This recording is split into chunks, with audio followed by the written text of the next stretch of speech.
Throughout history, there have been many different torture methods used to inflict pain and suffering onto prisoners who were locked up inside different prisons.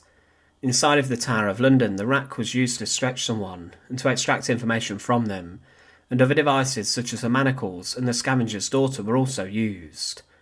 Guy Fawkes, the infamous gunpowder plotter, was broken by his torture and ordeal within the tower, and he gave over information that resulted in the executions of many other plotters.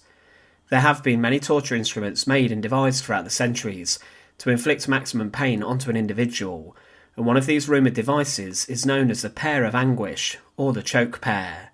But was this device used throughout history? And if so, why was it so brutal? Welcome to the Fortress. To support our channel, please make sure to subscribe.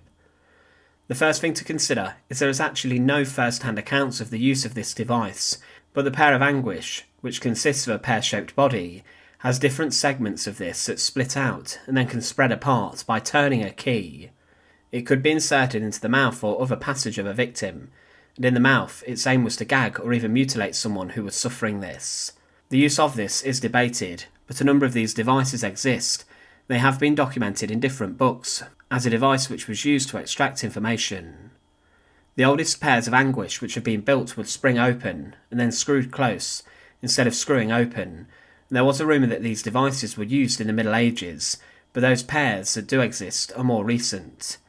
It was claimed by a historian that we have no clear statement as to what these items might have been, only a connection drawn between obscure exhibits in a 19th century collection and spurious histoire from 2 centuries before. That connection having been made, all subsequent sources agreed, and before a long sham industry was established which simultaneously fell off and reinforced the hypothesis by fabricating and retelling new artefacts.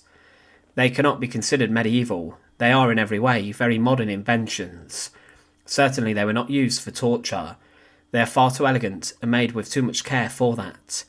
One could imagine them as surgical instruments, some sort of speculum perhaps, or a device for levering open the mouth in order that a dentist might operate. But they could just as easily be shoe extenders or sock stretchers or glove wideners. So despite a number of museums holding devices that are known as the Pears of Anguish or the choke pear, there is little evidence that suggests that these were actually used for torture. They have been made prominent with the writings of others who have used their imagination to consider that these were used as a form of torture and that they would cause immense pain and suffering when the pear was opened. But in terms of its actual use, it is doubtful, similarly to the Iron Maiden, a terrifying spiked chamber, which was claimed to have been a medieval torture device, but there is also little evidence around this. Thanks for watching. To support our channel, please make sure to subscribe, and once again, thank you so much for watching.